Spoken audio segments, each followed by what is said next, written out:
as a huge blip in his career, and he's looking to get here, take off, and take off from here. I think he's excited to be here and excited to get going and just to kind of resume his career. It's pretty crazy. I don't know if any of you all experienced that, but it seems like I've never had any issues with my kidneys, but it seems like a pretty extensive thing and a tough thing to go through. Do you see him in either left field or right field or both, or how do you view him as far as where in the outfield he goes? He's played the majority in left field, but I think left, right, we'll probably work him into both corners in spring training. How does that impact Spencer? And do you have a primary defensive position in mind for Steer this year? Sorry, can you say it again? You're kind of like distant. Oh, sorry. For Steer, does that impact where he might play the majority of his time defensively? I think that Spencer's played first, third, both corner outfield spots, DH. I think we're going to be able to use him in different spots. Nick, thanks for doing this, first of all. With Austin, his most recent stint being in Philadelphia, albeit limited by some of the things we're talking about here. When you look back at that period, did you see evidence, and I'm sure there is some, to suggest like on-field evidence? You mentioned the conversations with him. He's ready to go, raring to get back into it. Did you see any on-field evidence to suggest that he can return to form, and what was that? Yeah, and one of the things is what he played through and where he came. His speed was down this year because he wasn't running as well. Part of that was it was getting affected by the kidney issues, and he was trying to play through it. He made a comment to me today that he said that he went in the emergency room and they said, "I can't believe you're not here in a wheelchair." And he said, "Look, I hit close to 260 and that was in a bad year." So he said, "I have a lot of room to grow or a lot of room to run moving forward." So, we looked at it as a lost year and with the whole kidney issues with where he was 2 years ago. I mean, look, the Phillies traded for him in the middle of last season because they thought he could help. And it's a lot of teams had interest. I think there were 5 or 6 teams that they told us that were still interested at the end. And we just like the fit. They like to fit here best.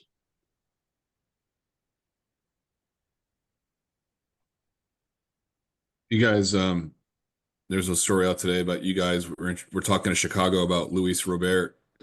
Was that when its course? Is that where you pivoted to Hayes, or was Hayes on your agenda maybe longer than people thought? Yeah, we've talked to Hayes probably since the GM meetings, just getting a gauge of where they were, and he let the market play out. We had a lot of conversations with different people. We had some trade conversations, and with those conversations, when you don't have it, you just don't match up with prospects. So we didn't match up with prospects with some teams, and we looked some free agents as well, and we felt this was the best fit for us.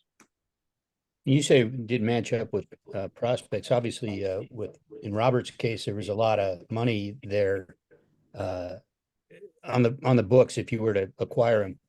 So in some cases, put it this way, in some cases, was there also maybe not a match in the money going either way as well as prospects? I think with what we've talked about, over the year or over the course of this offseason with the trades we didn't make, it was the trades were not made because of prospects.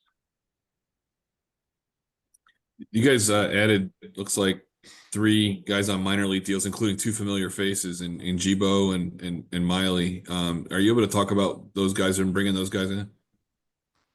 Yeah, no, Jibo. I do that all the time. It's Jabo, but David Bell corrected me on that too. But that's sorry, Jabo. Excuse me. Yeah, Wade's obviously rehabbing from Tommy John. Just had Wade here for a few years. Great guy, really knows how to pitch. He's going to be a guy that's going to come in, get himself healthy, and then we'll see where he goes throughout the course of the year. I don't think at this point it's looking like he's slated for a May-ish return. So we'll just have him go and continue his rehab in spring training and just kind of keep. He's a guy that's a good veteran influence on the younger players as well. knows a lot about the game, and just a quality guy to bring in. Ian's coming in to compete for a roster spot and on the 26th man. And look, if he can get back to where he was 2 years ago, he was a workhorse in our bullpen. So solid guy to have, and just coming in to compete for spots, both of them.